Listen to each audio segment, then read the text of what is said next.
do the sex.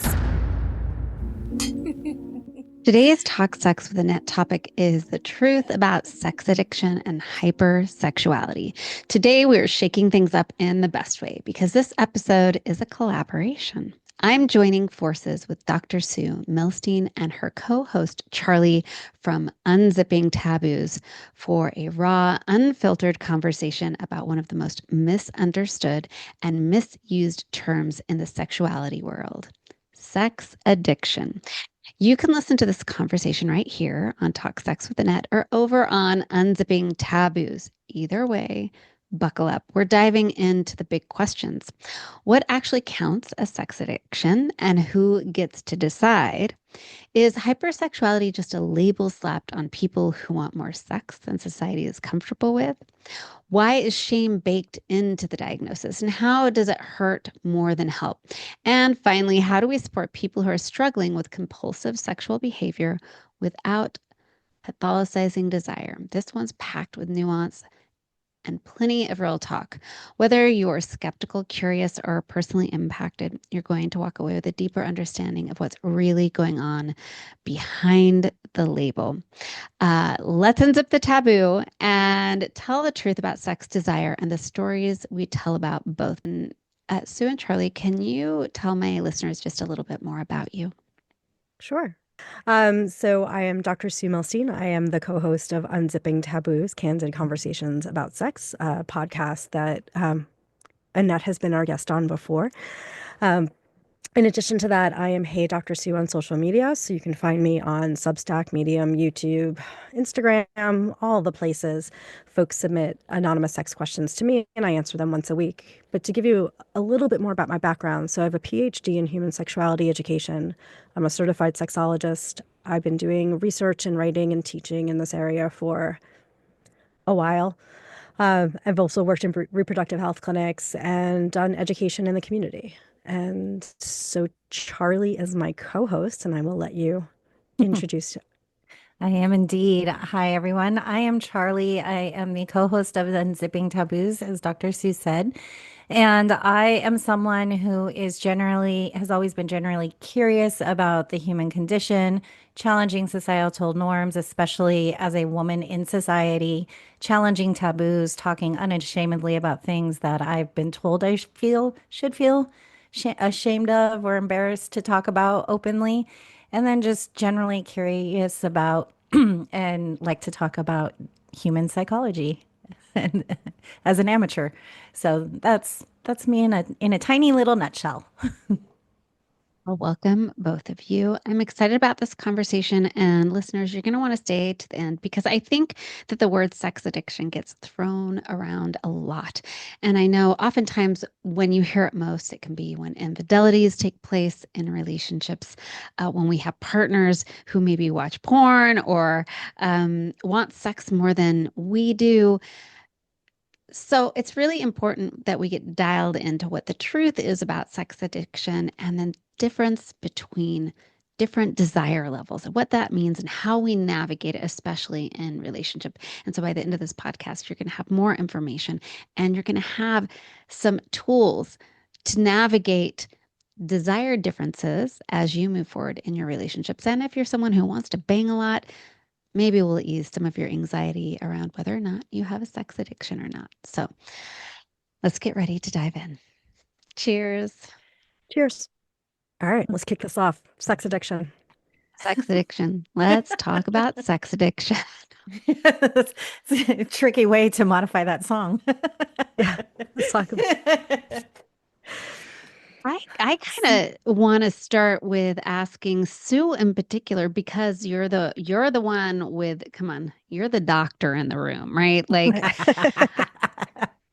is sex addiction an actual diagnosis? No. It's Next right. question. It's made up, kind of. It is. And it's so funny because my students, that's what I tell them. I'm like, there's no such thing. There is no diagnosable condition known as sex addiction. And they stare at me. And I'm like, I don't know how to tell you that something doesn't exist. Like when we talk about diagnoses, Most of the times in the US, we go to the DSM, the Diagnostic and Statistical Manual, and that's where we have all the codes, and that's where we say this is what it is, and here's a diagnostic criteria. There are no diagnostic criteria for sex addiction. It does not exist in the DSM. Not that things that we associate with it may not be things that are diagnosable, and not that it's not a problem for some people, but the answer to the question, is it an actual diagnosable condition? The answer is right now in 2025, it is not. I think There's your that's an important. definitive answer. That's the There, answer. there And that's the is, end of the but podcast. No. but I want to point out that the DSM is also an evolving manual. Yeah, So because up until 1973, being gay was in there as being a mental health condition. a diagnosable Absolutely. condition, Yes, right? absolutely. So, Um, so what it, are your thoughts on the potential evolution of that? Is there any kind of I don't know, feeling or wind direction of the wind that gives you an impression that it may become one? Or is that not even worth so contemplating right now? I mean, I don't want to upset anyone, but when they write that thing, they do not consult me. I mean, life, They're missing a huge opportunity. right? I do know that it was proposed for inclusion in the last one, and I would like to think, I don't know actually how it's done, but I would like to think that professionals take a look at these things and make decision, usually by committee. It was actually proposed for inclusion, and they chose not to because of the lack of diagnostic criteria. I think that, and even actually hypersexuality, which I know we're gonna, because sometimes they use those terms interchangeably. Annette, do you want to jump in? Yeah, I want you to explain the difference to me between hypersexuality and sex addiction, and to be like completely transparent with everyone. I've definitely been called a sex addict in my life, and I've definitely been accused of being hypersexual. I like sex. I'm a 50-year-old woman, and I get horny. Like literally, my pussy talks to me and says, take care of me multiple times throughout the day. I like sex. I like all kinds of sex, and I'll have it. I have it often with myself. Like I like to masturbate. Sometimes I have days where I can masturbate a couple times a day, and then if my partner is here, which I do not currently live with a partner, I will have sex in the evening. And I think that throughout my life, people have like classified that as, oh, you have a sex addiction, or like something was wrong with me for liking sex so much. So, and I've been called both hypersexual and a sex addict. So go ahead and let me know Yeah. which I am. So I have Neither. one question for you. Do you feel like there's something wrong with you? Do you feel like your urges are uncontrollable? Do you feel like it Mm, runs your mm. life Wow. No, in a bad I way? mean, now it does. It kind of makes me money, but am I upset about it? No. I mean, I guess that's the thing is throughout my life, like did it cause problems? Yes, but that was because people were shaming me, and Hmm. because not Right. because it kept me from doing anything or because it felt bad in my body, but because of external factors that were playing, even when I'd be in a relationship with somebody and I just want to have sex with them. I had one boyfriend fresh out of college. He should have been hot to go, and he just didn't have much of a sex drive. And he would make me feel like I was slutty Mm-mm. because I wanted to have sex with him a lot. Yeah. Does it interrupt my day sometimes?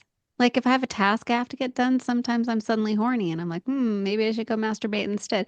But if I go masturbate, then I come back and I nail the assignment. So I would say maybe it's actually helping me. Yeah, and so that's the big thing is that when we're looking at some of the, and interestingly, hypersexuality is one that you can't always find clear criteria on, depends on where you look. And in prepping for this, I wanted to make sure like everything was legit on what it's been a few years since I was in school. And I was amazed at the number of legitimate sites that would say hypersexuality, sometimes called sex addiction. And I'm Hmm. like, you are a legitimate site referring to something that does not actually exist. So the thing with hypersexuality is that it's you've got these urges and these behaviors and you feel like you're out of control with them, which it doesn't sound like for you, or there's regret or you feel guilty, which it doesn't sound like there is for you. if anything, But if I were to diagnose anyone, I may just, it may have been the rest of the society for Mm. calling you a slut. But also for that partner you were talking about, that sounds more like desire discrepancy more than anything else. So like nothing, and again, I have a PhD, I can't actually diagnose, though I diagnose people in my brain all the time.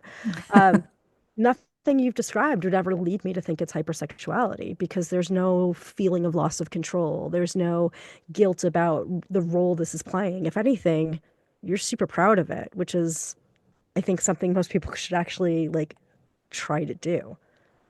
I guess my question is though, if guilt is like part of diagnosing it, that's fucked up because the only reason why someone's going to feel guilty is if like someone's shaming them of it. Unless it's like, oh, I feel guilty because I didn't get my work done today because I was masturbating in the office bathroom or, It's that. whatever, seeking out sex instead.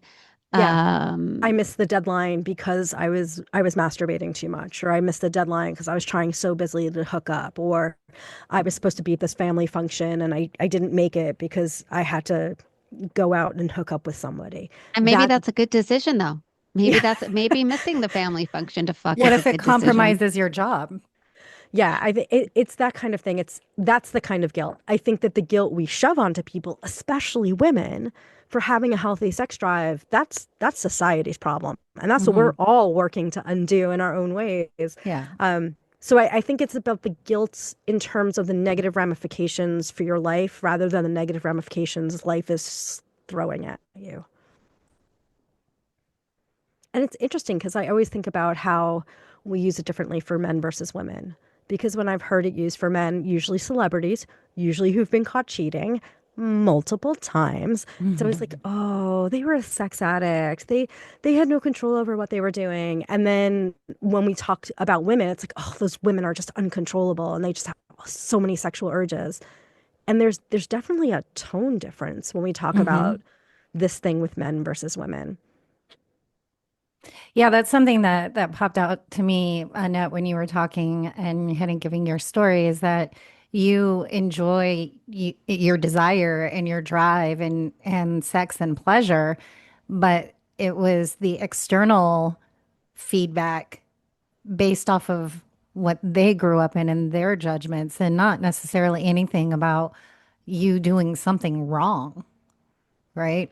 Mhm. And that's exactly what popped in my mind was the difference of using the either one of these terms to classify someone's behavior, to put them in a little bucket so that you can judge them, so that you can say, "Oh, don't engage with this person because they," and especially when it comes to women who are not ashamed that they enjoy sex and seek sex and are fine having a lot of it.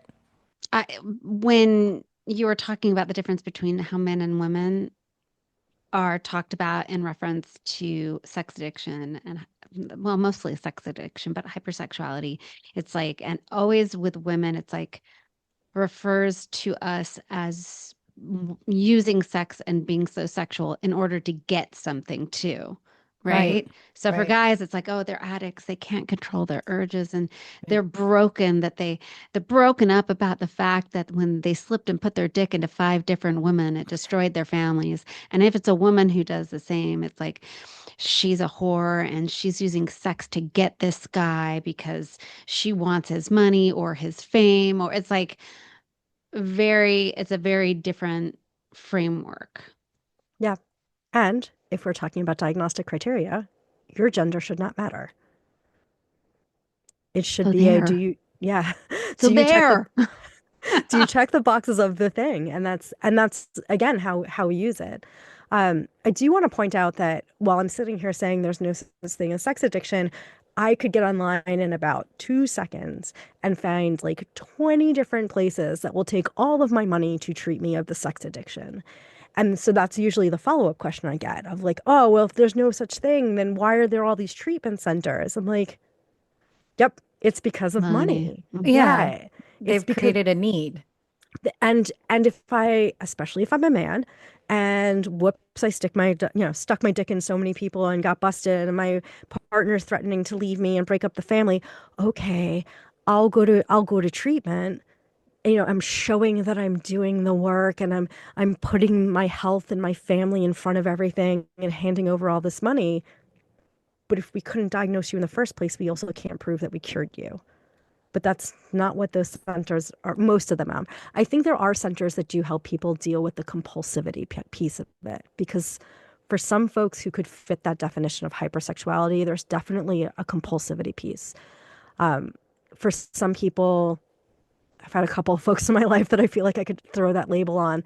But one person standing out very specifically, he was using sex with folks as a way of not confronting his own past sexual trauma. So he had been raped and molested as a small child. And because he didn't understand that it was bad and it was not handled well as a child, he grew up as an adult believing that unless someone was physically loving him, that he was unlovable. And so for him, it wasn't about sex addiction and it wasn't about hypersexuality. It was about unresolved sexual trauma. And so I think there are places that can help folks deal with the real underlying root of what it is, unless you're just an asshole who likes to cheat on your wife or your partner. But I think there are times where there is a legitimate thing going on underneath. But I think that gets lost when we just go, yeah, sex addiction treatment center, come to our place, stay here for X number of weeks, pay us lots of money. And I think that makes it harder to have a conversation about that underneath stuff. And I think that's an important piece to consider when you do Google sex addiction. The first page of results is Treatment and treatment treatment centers groups. and treatment groups.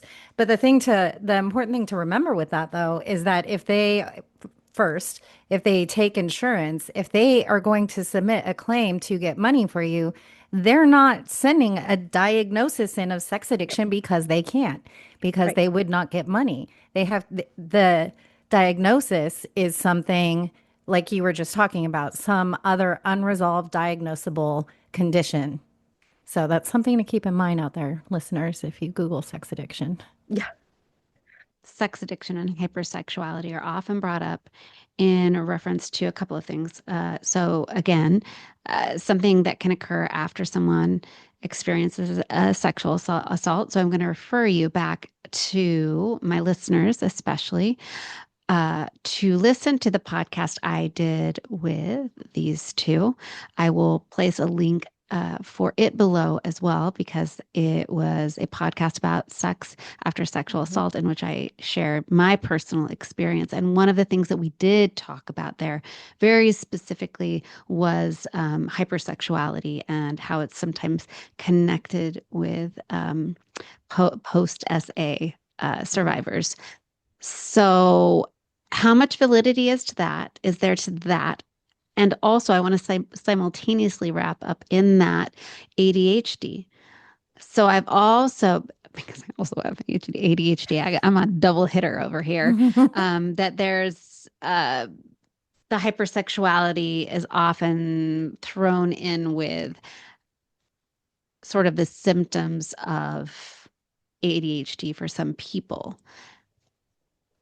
What do you think? What do you think about all that? So I think that there is a part of hypersexuality. Sorry, I've decided to create my own thing there.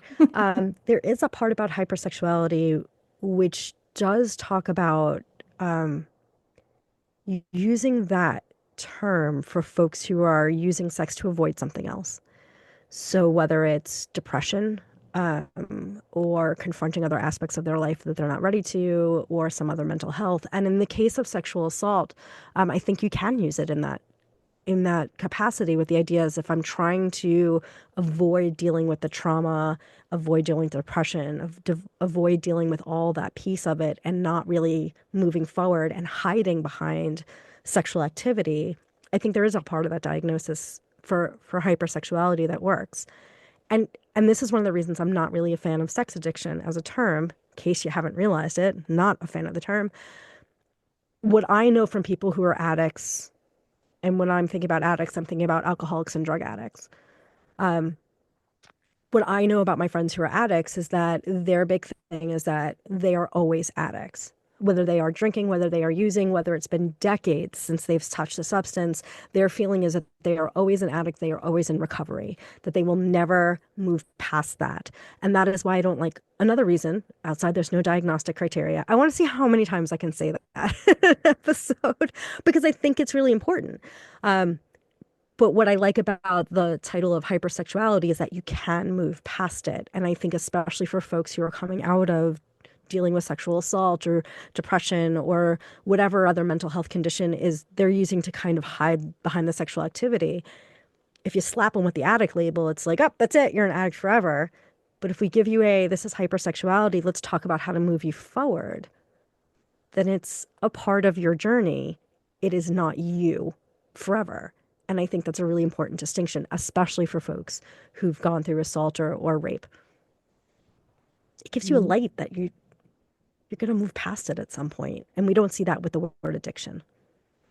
So, okay. But how does that fall in line with, I also think sex, especially with yourself. I'm a real big promoter of sex with self, making yourself your own best lover and masturbating a lot and frequently and whenever you can.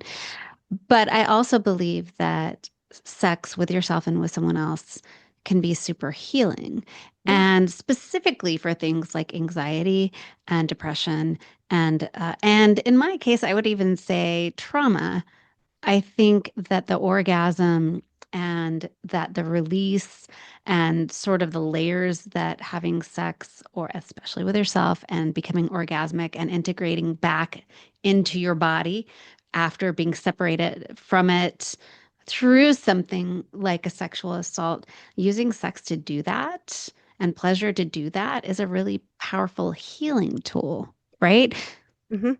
So you see what I'm getting to here is if it is a problem to cover up the stuff from sexual assault, then how does that somehow sit with my assertion, my belief that it can be healing for things like that? I think it's how you're using it. So if you're like, I'm just gonna have lots of sex and feel an instant connection and it's gonna give me what I need to give me and then I'm gonna move on, like, and just that's it. That's the end of my dealing with it. I think that's where it becomes more problematic than I'm going to use sex to reconnect with my body, whether it's sex with myself or sex with someone else. I'm going to engage in sex play as a way of connecting with my body, and I'm going to feel the feelings, and I'm going to deal with the feelings, and I'm going to process the feelings, and I'm probably going to cry a bit during the feelings and all the feelings. But if it's part of the process of healing and an acknowledgement of what happened and an acknowledgement of how I move forward, to me, that's very different from I'm just going to be hooking up randomly to avoid feeling anything. Does that make sense? Mm-hmm. Yeah. So I think it's how it's being used because I think you're absolutely right. I think learning how to be a sexual person after trauma, I think whether that trauma is rape or sexual assault or being raised in a culture that tells you you shouldn't enjoy sex, especially if you're a woman, I think that for anyone who's ever been told that this feeling is bad, to learn how to have pleasure from it and acknowledge this process for you, I think it's the process that makes it different from just hiding behind it. Okay. And what about ADHD? So I have to admit, I'm not as well versed in ADHD. Um, I'm not as, yeah, I think I need to sit there for a second. I am not as well versed in ADHD. And I love the fact that this is going to sound like a weird sentence. I love the fact you're diagnosed because we so often don't diagnose women when they should have had that diagnosis. Mm-hmm. But I'm not sure how that relates to, I think you might be a better expert on how it might play into hypersexuality.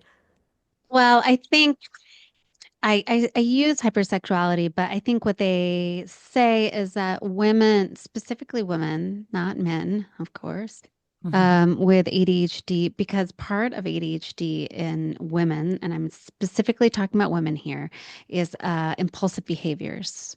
I Okay. certainly struggle with impulse control, which is fine. It's fine, folks. Um, and then what I think they do is apply that to sex. So someone with ADHD may be more likely to engage in risky sexual behavior or impulsive, you know, you're out, you're hanging out, you meet a guy or a girl or a couple and it's getting sexy. And instead of being like, maybe I should sleep on this and then revisit whether or not I want to have sex with him, you're like, fuck it. Let's Mhm. go do it. You know, maybe that's more likely with someone with ADHD, supposedly. Um, I'm not blaming anything on my ADHD. I think I make these choices out of my own preference for life and how I'm going to live it. There you But go. that is sort of the connection. And I have interviewed somebody on this topic, you know, how someone with ADHD might have sex differently than someone who doesn't. And some of it rings true with me just being like I'm kind of ready to do this stuff. I'm ready to like jump in and try new things. I'm not as restrained. And I don't know if that is more about just, I'm like, we're all like-minded women. We're more likely to be open to ideas of what sex can be like and having fun with it. Whereas Yeah. someone who's not where we're at is more likely to, hit pause before they whip out all the toys and tie each other to the walls and right. Consent to engaging with them. And Yes. Yeah. yeah. I mean, I feel like what you were describing before about the just kind of jumping into doing the things, I feel like that's more ADHD from the diagnosis than hypersexuality. But for the folks who are listening, I think if you have a poor mental health practitioner or one who subscribes to the idea that women should not be having open, happy sex lives, they are way more likely to slap that label of hypersexuality on you. And I don't think it would be appropriate in that situation. Yeah. So I think, and I think that's part of it. You know, so many times when people are like, whatever the topic is, I know I'm different and I don't know why. And you get a label, it's like, I have a label. And that validates that what you were going through is real. And the problem is when you get put with the wrong label. So for someone who's doing impulsive behavior, I feel like that would be more an impulsive behavior thing than hypersexuality. But I think that we're more likely to label especially women with it because it's a way of controlling them. I think that's in it. That's also a very important piece of this conversation is who is telling you that it's too much and who is telling who is stigmatizing it in your circle. Is it a healthcare professional? Is it a mental health professional? Is it your family? Is it what you grew up with? Did you grow up in a religious household that for lack of a better term, demonized Mhm. sex and pleasure and desire.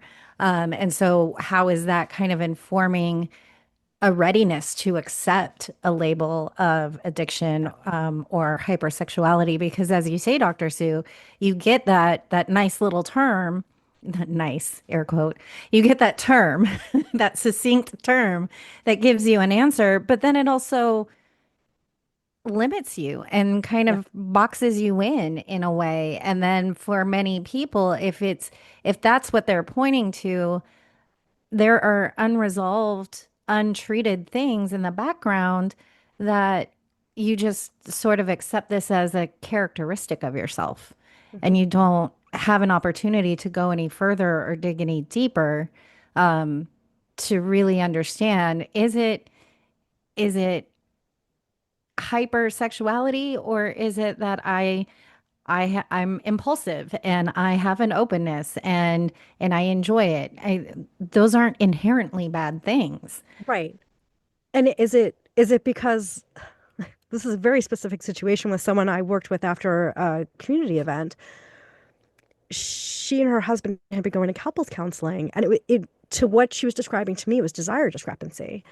He was just kind of like, meh, whatever, had no interest in trying new things, like, same old crap, like same time every week, it felt like from what she was describing. And so he would go to therapy and be like, there's something wrong with my wife. She wants sex too much. There's a problem with her. We need to diagnose this. And the therapist did use a term like hypersexuality. And when I was talking to her about, oh, like, is the therapist trained in sex? The answer was no. And you can become a mental health professional with zero training in sex. Mm. So you have this place where, I mean, the fact that the mental health professional was taking cues from the husband was a little discouraging for me. But she and her husband are actively trying to work on an issue. She gets slapped with this label by someone who may or may not know what they're talking about.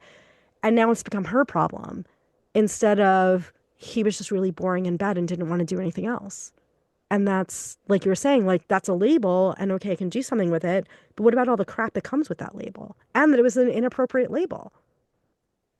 So do you find both of you, what comes to mind with me with these terms is that it becomes a way to gatekeep sex and pleasure. For women, yes. For men, no. Well, for men, I feel like it gives them an excuse. Yep. It's a get out of And jail then free as a card. way to, especially if it's men who have cheated with women, it still is a way to make the woman responsible for his infidelity when she didn't make any commitments to fidelity with that man's partner. Yep. So So that's I'm a whole sorry. nother episode. I jumped right in there. Annette, did you want to give your Yeah. 2 cents on that? I Well, jumped I right over you. think I'm going to take a moment to flip the script gender wise here because another thing I've seen a lot of, so a lot of women, and I think we all can agree here that there are many, many, many more women, and I'm being very heteronormative in this conversation, Mhm. but who don't want to have sex, don't enjoy sex, have had really bad sex, are in marriages, and they're trying to get out of sex with their spouse, right? Because of the way we've been taught to have sex. And of course, sex, look at the orgasm gap, the number of women having orgasms during sex, heterosexual sex with men, uh, is Abysmal. it's terrible, terrible. I can't even remember the numbers, but like 90 something percent of men are coming, whereas like just a massively lower percent of women aren't. So a lot of women think they don't want sex. I argue that they do once they start experiencing pleasure. Then they're like Mhm. me. Then they can't get enough of it, right? But what happens oftentimes when the term sex addiction comes up, this is when I've heard it the most, is when a woman who is married and avoiding, doling out the once a week or once every other week or once a month sex, catches her husband on the computer and finds all the porn he's looking at, or that Mhm. he's hiring webcam girls, or that he's going to the strip club and suddenly he's a sex addict. They go straight to like something's wrong with him. He's addicted to porn. He's a sex addict. And they just dig down if they find like little porn magazines or whatever. And I would argue that it's easier for them to accuse the husband of being a sex addict than to look at the relationship and Mhm. the intimacy issue they're having, their pleasureless life that they're maybe filling up with something else like wine nights with girlfriends or, whatever else the relationship maybe it provides financial stability. So it's like, okay, I'll dole out the bad sex once a week, but I get to have the house and the car and the vacations, right? I'm just going to argue that that is oftentimes wives in heteronormative relationships or even if not married, partnered, it's easier to throw down the accusation of sex addiction, porn addiction, whatever in men than to go, I hate having sex with my husband because it sucks and I don't enjoy it. But yet it makes me feel like less of a woman if I see him looking at porn that has women who are enjoying sex in it. So this is the only way I can handle it. And I don't feel like catching someone watching porn or masturbating a lot or going to the strip club equals sex addiction. It equals someone trying to fill their own need some other way. I know, I'm sorry, ladies. I am a woman's woman, but I just need you to like, I want you to have more orgasms and be more pleasure filled so that you don't have to deal with that. Yeah. But Am I I would in the actually wrong or right here? I agree with you. I would actually argue that's another desire discrepancy issue because he Right. wants a lot more sex than she does. But desire discrepancy makes it sound like there's something wrong with me. So it's way easier to just say my husband's a sex addict. But I absolutely do think there are women who use that term to describe their husband who or partner who is having what we might consider a normal sex drive and just not having their needs met. Um, and yeah, go for it. But an important part of this, and I just want to know what you guys think about that, is I don't I think that a lot of the desire discrepancy between men and women is there because women aren't experiencing pleasure from sex. Every time a man sticks his dick in something, he's very likely to have an orgasm.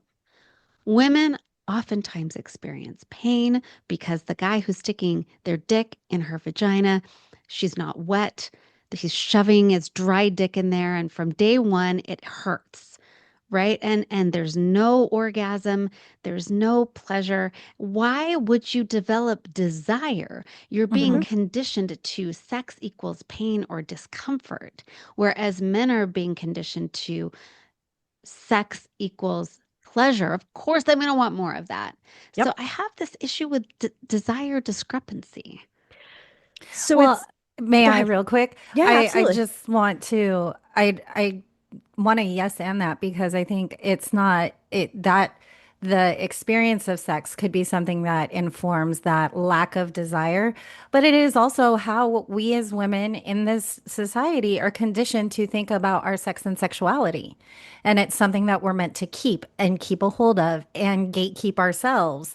And then men get to take it in Yes. this heteronormative sense. And so a lot of that, I think, is are that those are the roots of the issue. One of the roots of the issue leading to, this, well, my husband's a sex addict or my partner's a sex addict because because I found all these things. But the thing with the desire discrepancy, there's no ownership. There's no one person that it owns that. It makes it conversational in many ways. And I think it goes back to what we've been talking about this episode is that is the it's not the outcome, but it is a symptom of all of these other things. And those are the symptoms that we can actually point to and help people navigate through to get to their desired desire state and pleasure state and have an understanding of what that is. Yeah. I was actually also going to go down the mental load idea. Like, you want me to take care of the house, you want me to do the cooking, you want me to do the cleaning. If there are kids involved, you want me to take care of the kids. And oh, now you want sex? And I'm fucking exhausted and I haven't gotten a break. And I'm going to need a little bit more than you going, I'm hard. We know that I don't want to say all women, because I definitely know women who aren't like this. Women tend to need more of a ramp up time. Like, unless they're already ready to go, usually it's more of a like, they need to be able to relax and feel safe and feel like they can have this moment and enjoy it. And when you're just like, let's do this in the 5 minutes we have before we go to bed, or like you were saying, Annette, every other time we've done this, it hurts. Or I'm not having an orgasm. So, like, fine, let's just do it and get it over with. So, I think in either of those cases, using that term, I think it, I think the desire discrepancy sometimes it should be neutral, but I think a lot of times we do kind of put more of it on the person who wants sex more or less. I think it goes towards one way or the other, depending on who's in the conversation. But I do think it's easier to talk about desire discrepancy and be like, hey, there's a problem here. Like, and it may take us a while to figure out that it's because you don't bother paying attention to me until you want sex.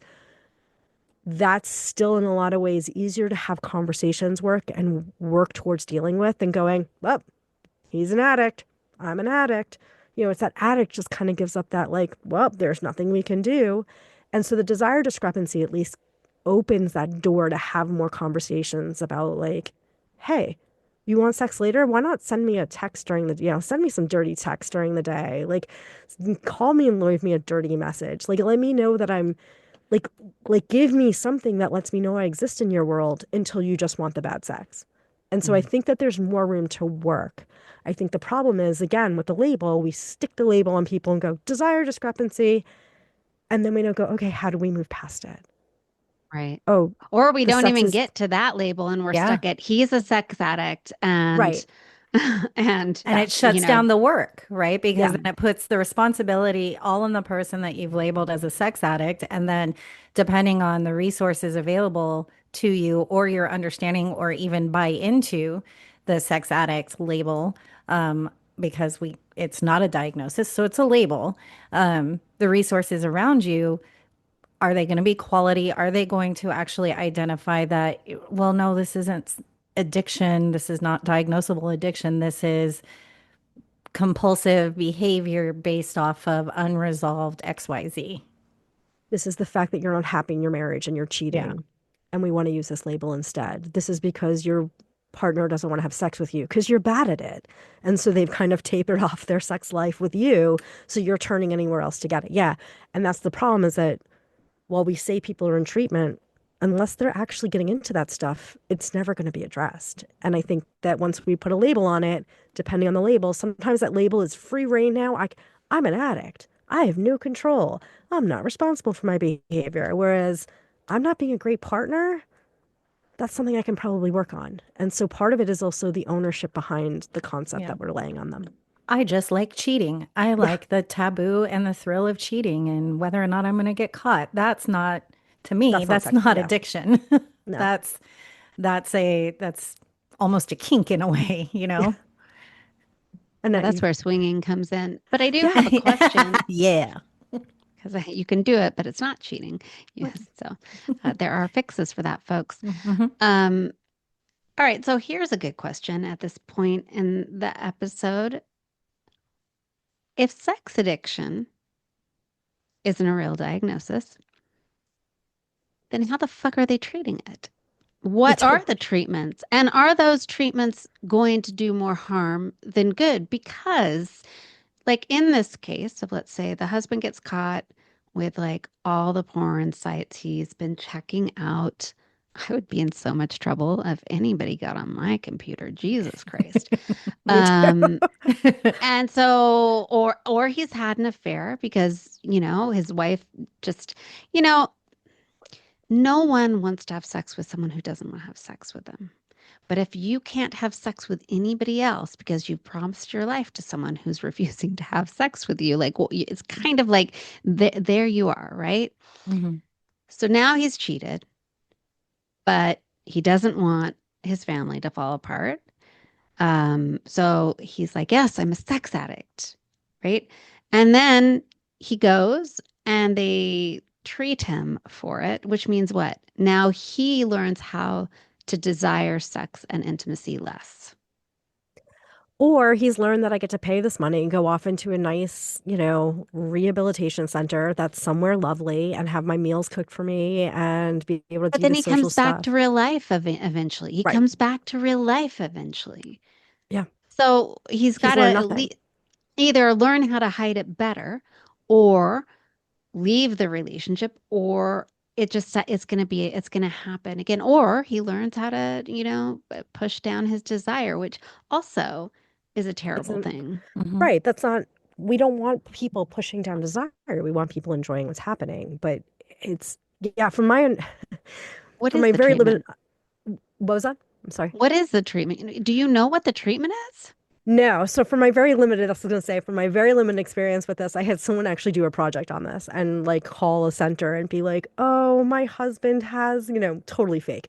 My husband has sex addiction. Like, what's going to happen? It's like, oh, we're going to do like behavioral and cognitive behavioral therapy and lots of group sessions and talking. And they'll be in a place where they can meditate and refine their center. And I'm like, they're going on vacation.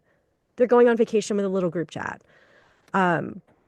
Now, it could be that when they got there, I don't want to say that every treatment center is bad. If the label sex addiction is what gets you into a center, and there are issues with like overcoming trauma, or there are issues of not knowing how to deal with the desire discrepancy, or like I'm a shitty lover. If there are ways of addressing that, so let's go with someone who's been through trauma, and they do the counseling, and they do the therapy, and they do look at how people may have been using sex to avoid dealing and coping, and they work through that. That's great. But unless you lay out a really good treatment plan for a thing that does not exist, I don't really think a lot's happening at most of these treatment centers. I'm sure we're going to get a whole lot of hate mail I'm now sure. from A so many of lot of these treatment comments. centers. Yeah. Well, what is the treatment for people with hypersexuality or compulsive sexuality? So what that's going to be is really having people look at what is it, if you're having a lot of sex to avoid something, what is it that you're trying to avoid? And then once we can name it, how can we work through it? If it's, you don't feel connected to humans unless you're physically having sex with them. Where did that come from? How do we work through that? How do we move you on to a place where sex isn't being used to cover a negative emotion? And I think there's some legitimate work that can be done there. If it's, I'm having all this sex because I don't want to deal with the guilt that I experience when I have all these thoughts about sex and then I feel guilty about it. Well, let's talk about why you feel guilty about it. Why are these urges making you feel guilty? Because hypersexuality isn't just about sexual behavior. It's also about fantasies and urges that feel uncontrollable. So why does it feel uncontrollable? Why do you feel guilt? Is this because of the way you were raised? Is this because of something a partner said to you that has absolutely changed the way you internalize yourself and how you view sex? So I think for some of that, depending on what it is, I think there is some work that can be done. But unless you lay out that plan for someone, and you can't know it until you talk to them, unless you have this conversation and be like, okay, I've talked to you 2 or 3 times, and what I'm hearing is that you're having what feels like uncontrollable urges or these fantasies just get in the way of you functioning. So let's talk about how to get you to a place where you can function, still have fantasy, but function. Is going to be very different from someone who's using this to not cope with their anxiety or not cope with the lingering effects of whatever trauma they went through. So I think there are ways of treating someone for hypersexuality, but it's much more individualized. It's almost like what I'm hearing is that the hypersexuality is the symptom of something. So for treatment centers to label a sex addiction treatment plan, well, to your point, you can't really have a plan if a treatment plan, if the addiction doesn't exist. But if if I have a friend that I'm concerned about because I'm just noticing this risky sex play behavior, then if it's I'm noticing these behaviors, these compulsive or impulsive behaviors that are endangering your life, that's a different conversation than saying I think you're a sex addict. It's I think ideally it would open the door to I'm here by your side. I could help you. I'm here to help you find a mental health professional. Let's figure out what's going on so like if you're feeling out of control and this is one thing you can control, let's figure out what's contributing to that. What haven't you been given space to heal from? Right. And the only reason I would like the term sex addiction, if I had to pick a reason why I like the term, is it's something people have heard. Where if you go, something like you've been doing a lot of hooking up, like no judgment, you want to hook up, but you're not going to work, Hmm. or you're feeling so much guilt afterwards that you're having problems functioning. I don't, most people aren't going to be able to be like, I think it's hypersexuality, or they're going to say, Right. hey, I think you're coping. It's going to be sex addiction. And if that's the term they use to find a way to get help, that's the Hmm. only reason I'd be okay with it. Um, and I'm definitely gonna get hate mail after this. I'm not a fan of the idea of a 12-step program for sex addiction because again, it's like this idea that you can use a 12-step program to help you with this thing that does not really exist, and there are so many things underneath it. Um, so I think that the term can be helpful if it gives me a launching point to learn more, but I think we have to be really careful about like treatment centers and 12-step programs when it comes to this.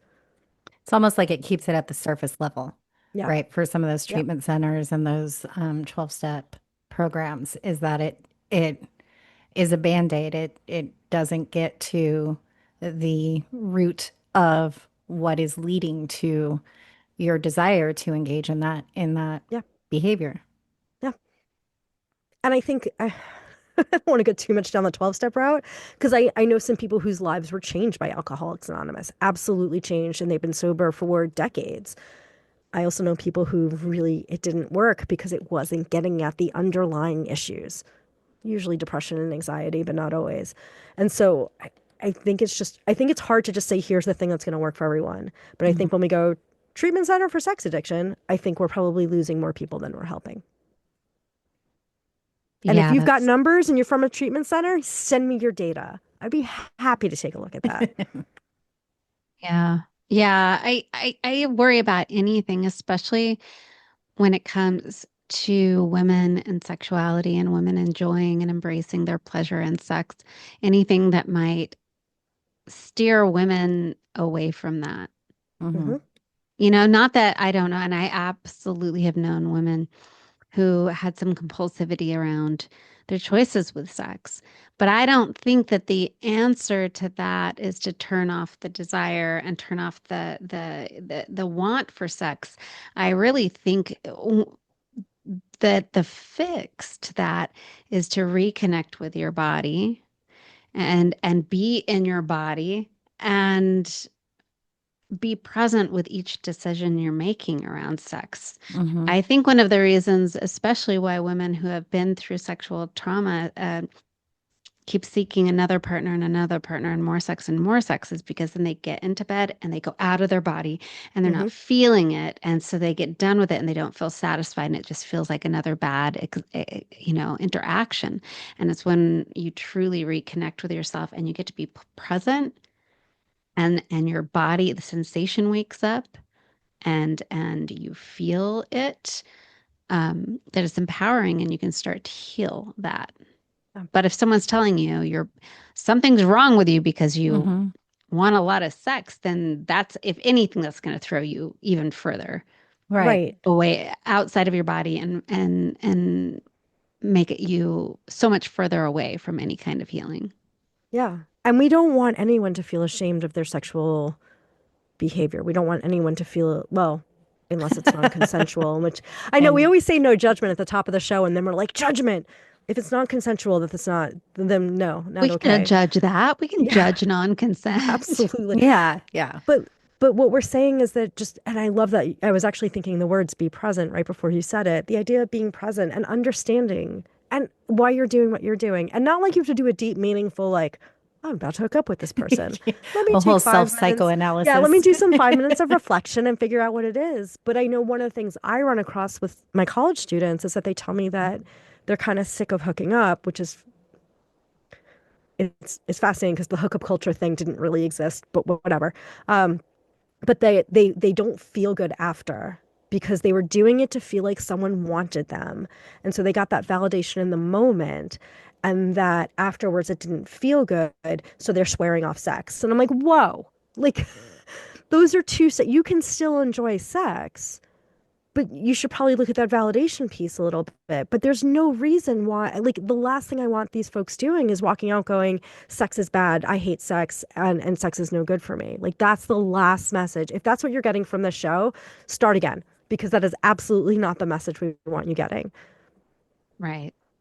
No, I think sex can be like just as incredible. Like for me, for sure, it's once I stepped away from the shameful aspect of it and embraced the yeah, I like to have sex. I like to have it a lot. I Hmm. like to have it in a lot of different ways. And I've ain't nothing enjoyed wrong with having it that. with many people, Yeah. different genders. And once I stopped being afraid of that and what it meant to the rest of the world and stopped feeling ashamed of it, then I got all the nourishment from it, right? Like Right. and you could see the change in me, almost from the outside in, right? Even though it happened from the inside out, but like it's a very healing thing.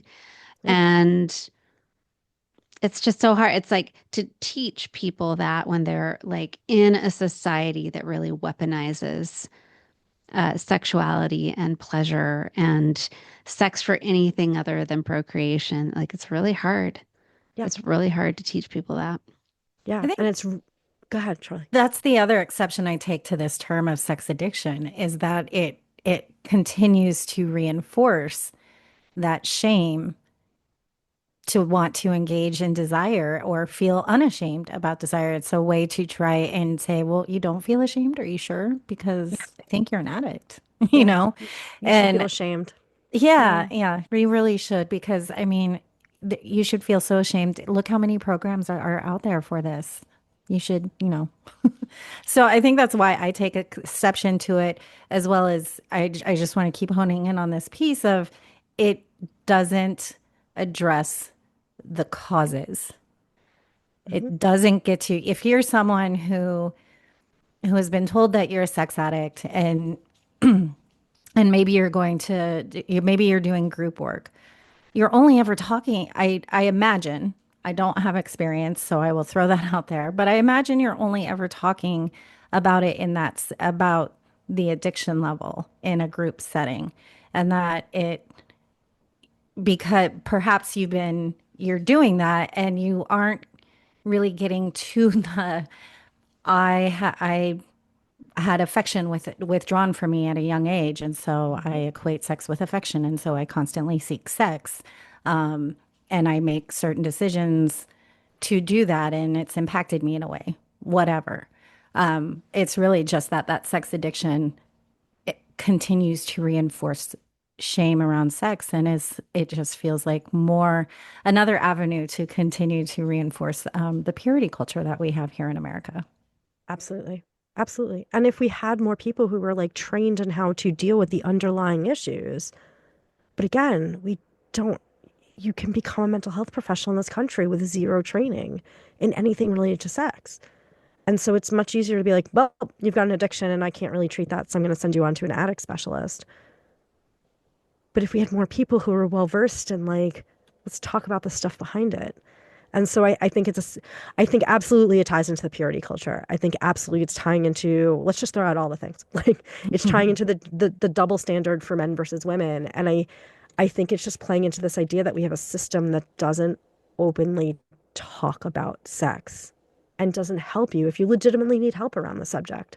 You don't know how to like pleasure your partner. There there are people who have videos on OnlyFans who can help you learn technique.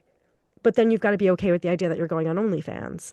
And we have a whole culture that tells you Mhm. that if, you've got something wrong with you if you're going on OnlyFans. And if you're on OnlyFans as a creator, obviously there's, some unresolved childhood issues. So Right. I think it's just this whole, I it's mean, not to point fingers, oh, but I think it just shows like the bigger issues that exist in this culture that aren't going away anytime soon.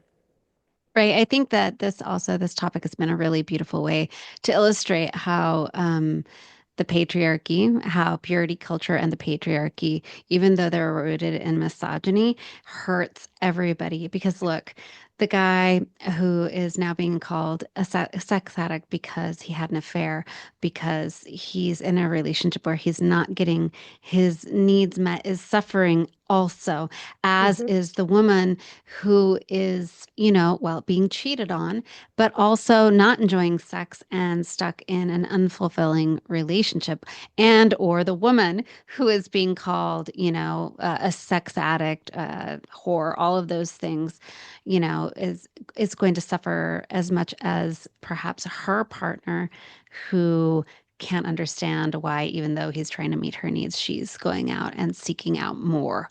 Like it hurts just everybody. Everybody. Yep. Everybody. And you can look at it from whatever gender you identify as, you can see a way in which this is not helping anyone get their needs met and lead a fulfilling life. Yep. And And that's heal, really, right? yeah. And that's really what we want. I mean, we want people to have the sex lives that they want or the ones that they imagine they can have and they've never actually experienced. Like we want people to have those sex lives that make them feel whole.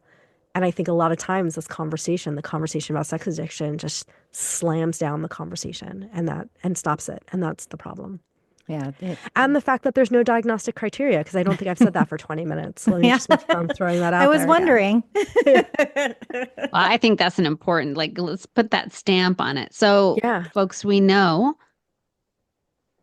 this is not a legitimized diagnosis. Sometimes, let's just be real, some diagnoses, even though they are really like called illnesses, are bullshit anyways. But I will not digress. But That's this a one different really isn't. episode.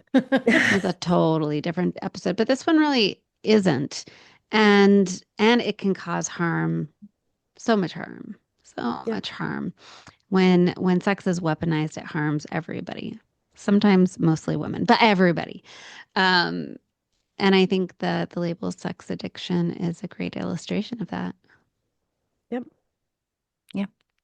So orgies for everybody. There we go. But no, I'm just Sex is joking. good.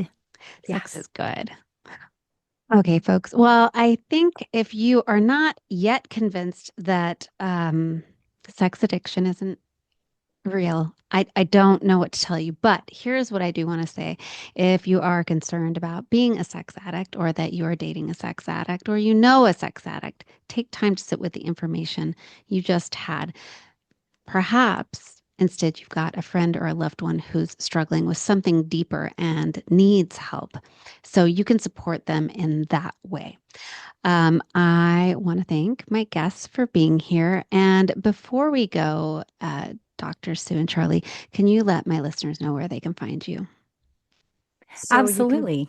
do you want to take this one? Go for it, Dr. Sue. So you can find us both at Unzipping Taboos, Candid Conversations About Sex, which is our podcast that's available on Spotify and Apple Podcasts and probably everywhere else you can find a podcast. And if you just want to submit a question to me, a sex question that you want answered, you can find me at Hey Dr. Sue on Instagram, Medium, Substack. Just put in Hey Dr. Sue and see what comes up. I think that's all of it for us. Yeah, and we're on Instagram as well. I'm Unzipping Taboos Charlie. The podcast is on Instagram, so you can engage with us there. And Dr. Sue, I think, what's your Hey handle? Dr. Yeah, Hey Dr. okay. Sue. There you go. There you go. So yeah, you can engage with us there too. Now, if you think you're a sex addict or that you're with one, or you've listened to this podcast and you've had some feelings about it, you know how to get in touch with me. You can go, if you're a listener, you can head over to my YouTube channel where you can watch this and see our beautiful faces, and you can drop a comment below the video. And that way we'll know that you want to say something specific about this episode. You can drop a comment or a question. We will try to get it answered. You can also reach out to me at Annette@talksexwithannette.com. You can scroll down to the note section below and hit my speak pipe and send me a question. Again, I will do my best to get back to you and answer that question. Until next time, folks, thanks for joining us, and we'll see you in the locker room. Cheers. Cheers. Cheers. Cheers. Gotta get the